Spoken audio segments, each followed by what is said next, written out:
So, I think I want to be a librarian.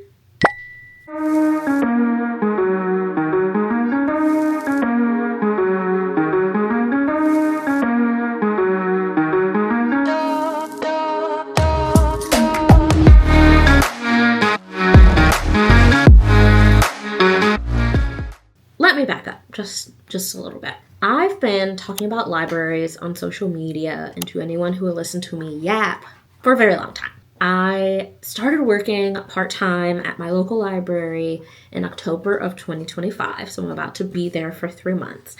And it has been such a wonderful experience. I am lucky enough that I work in the downtown branch of a library, and we have a lot of different sections and desks and opportunities for me to learn about what it's like to work with different types of people and populations, adults, youth, teens, helping support programs and events. And through that, I have realized that my love for the library extends beyond me just being a patron of the library. I also really love working there. And I particularly love working in the youth area. I am considering shifting into a career of being a librarian. I actually have a background in nonprofit administration, and I worked for many, many years in nonprofits, and I, a lot of the time, loved it. Unfortunately, though, it is really difficult to work in nonprofits and feel like you are actually seeing your impact. And so that paired with the low pay and burnout, I decided to switch careers, and now my full-time job is in the corporate world. And there are many benefits to working in the corporate world. Flexibility, good pay, I get lots of PTO, I work remotely. However, the problem that I felt at nonprofits with me not being able to see the impact of my work is only 10x'd in the corporate world because I'm not a salesperson, I'm not a revenue driver, I work more in an HR field, and so many of the things that I impact are kind of things that you never see, like someone's experience at a company, the culture of a company, and maybe whether or not they stay at their job or quit their job. Those things take a really long time to manifest. And one of the things that I've really loved about working at the library is that I get to see both that short-term satisfaction and short-term impact paired with the long-term impact. I get to see someone ask for a book and we say, yeah, we have that rare book that you haven't been able to find anywhere else, but I can get it for you and you can read it right now. And then I also get to see the impact of a kid who sees me every weekend and is sad when I'm not there one weekend and asks where I am and is so excited to see me the next time that they're in. And that, I think, is a really beautiful mix that I've kind of been missing in a lot of my jobs previously. So, back to being a librarian. As you might know, many jobs at a library require a master's degree, a master's in library and information sciences, or an MLIS. Now, not all roles at libraries require that. The role that I have right now is part-time, and it does not require that. Even some of the full-time employees in my role don't have an MLIS, and a lot of the administrative roles at libraries don't require that either. However, being a librarian, specifically a youth librarian, does require that degree. So that's why I'm considering going back to school to get my master's. Now, mind you, I am still paying off thousands and thousands of dollars in debt for my first degree, so I would like to be extra sure that this is something that I want to do before I invest more time and more money into education. So that's why, for the next month, I will be partaking in my own personal curriculum. What is a personal curriculum? You may be asking yourself and me because I'm the one speaking to you right now. My definition of a personal curriculum that I created myself when I realized that I probably should define what a personal curriculum is for you is that it is purposeful, independent study on a topic of your choice in a non-traditional and free or very low-cost environment. I saw my girl Sarah talk about her personal curriculum. She is studying whales and she's calling it whaleology. And I thought it was so wonderful. And I saw her post about this probably a month ago at this point, and immediately was like, I love this. I need to do this. Well, I haven't already done this. What do I want to study? What would be interesting to me and also impactful, because I love impact and my little brain will not do something unless I can see the impact on it on my life or someone else's life. So that's where we landed with deciding if I want to get a master's, which was already on my mind. I didn't just think of that to make this video or do a personal curriculum. That would be crazy. And I'm many types of crazy, but not that type of crazy. Thank you.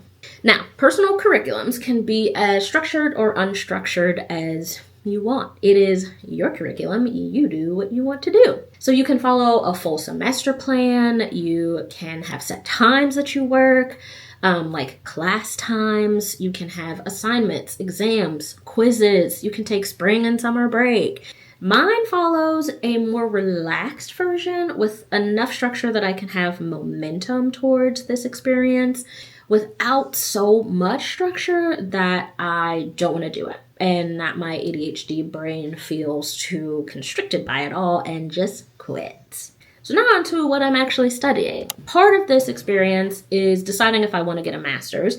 Another big part of it, though, is kind of just learning about librarianship and what does it mean to be a librarian?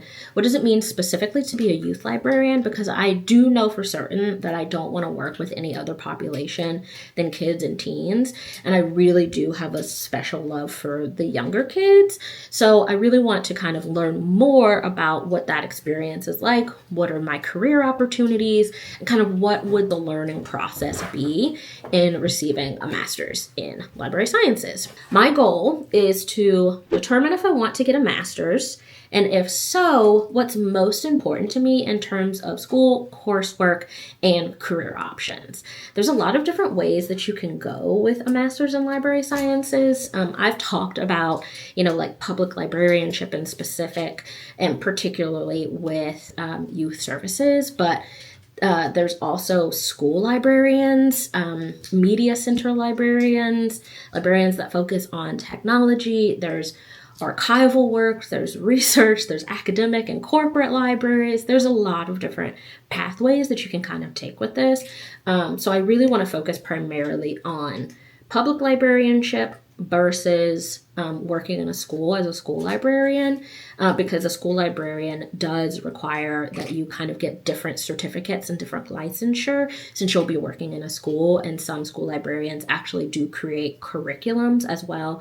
So that's kind of an additional path that would take additional time and money. So I want to make sure that I understand if that is something that I want to add on so that I kind of expand the opportunities that I might have when it comes to a career and job opportunities. The way that I have set up my curriculum is that it will be in 4 phases. The first phase is making that decision about if I want to add school librarianship into my program. So I will be focusing on youth services and school librarianship. What does it mean to work in youth services? What does it look like to create programming for youth? What does it look like to work in public libraries versus a school library setting? So kind of getting a general landscape of youth programming in libraries. Phase 2 is going to be all about child development. So really trying to understand if working with children's populations is something that I want to do as my full-time job outside of just enjoying being around kids. I know that it is different to just be around a child versus creating programming that helps them grow, develop, and become really great adults and humans. And so I want to ensure that I have at least more of an understanding on child development and what that looks like as it applies to libraries. Phase 3 is going to be all about diversity and inclusive programming. It is really, really important to me that I understand how to work with diverse populations. It is something that I incorporate into my reading. You all know this. I love to read diversely and hear about different experiences and people in their lives and how they navigate through life based on those experiences and who they are as people. And so it's important to me that I understand what it looks like to create diverse programming in libraries and then find programs potentially that value that same thing too. And then my 4th phase is going to be all about hands-on learning and then reflection to kind of wrap up everything that I've learned and make that final decision on whether or not I want to pursue a master's in library sciences. So I am lucky enough that at my library, we have the opportunity to do professional development, even as part-time employees. And so there's actually a workshop about story times for youth in libraries and kind of creating story times, what they are, what they look like, and how to make them beneficial for both parents and the little ones that you're doing a story time for.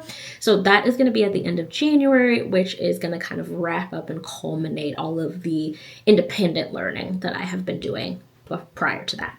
Let's talk about the resources that I'm going to be using, because it is very important to me that I have a diverse slate of resources that all come together so I understand different perspectives and kind of know what it really is like to work in a library. So first, of course, I went and got library books. I was very, very meta and went to the library after my library job and picked up library books about working in libraries. So that was very fun. Then I'm also going to rely a lot on the American Library Association. This is a professional organization for librarians and just like people who want to learn more about and support libraries. I have really admired the work and things that they've been putting out in recent years, particularly around libraries funding kind of being jeopardized, and I've realized that this is a really great resource for me. They have a lot of public facing materials available that you get access to even without a membership to the organization, and so I just found that that's going to be a really nice resource for me. I think they have something that relates to every phase that I'm looking at in my personal curriculum, so I'm going to be relying on that quite a bit. I am also going to be looking at talking to librarians and firsthand accounts. I'm really lucky that there are 2 youth librarians that work within my department at my part-time job. I also know that some of the people that I follow on social media and maybe even you are librarians. And through me talking more about my job, I've gotten to connect with people on kind of their experience and what it's like.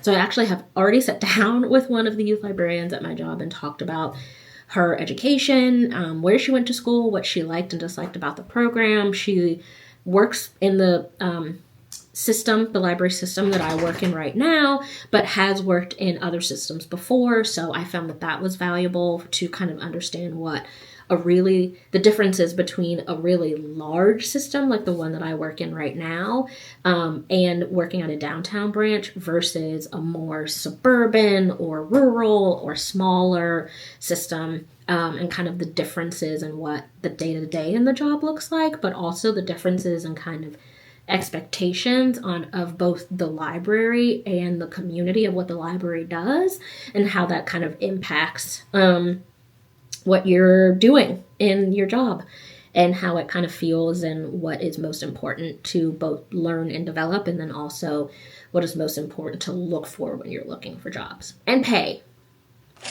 The last resource that I'm going to be using is, like I mentioned, learning and development through my part-time job and going to that workshop in phase 4 of the personal curriculum.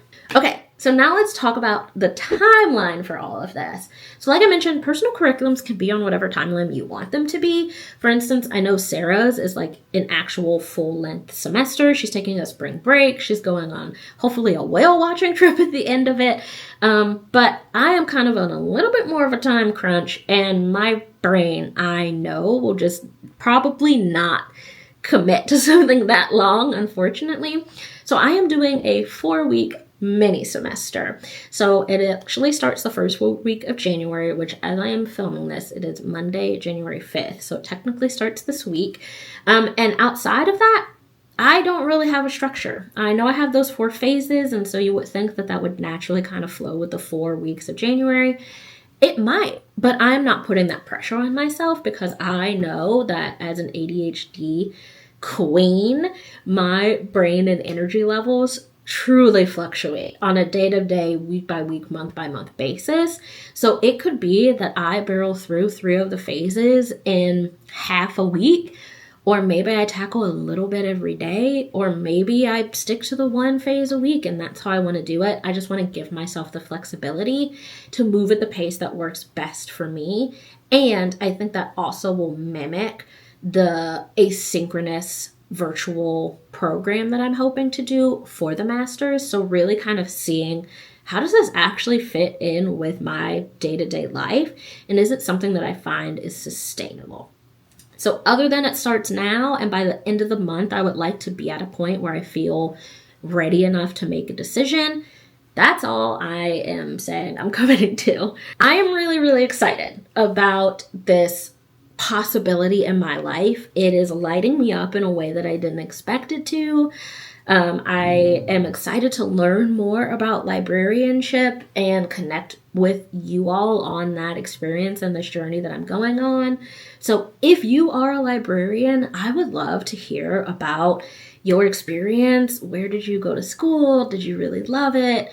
If you're focused in youth services, how does that feel?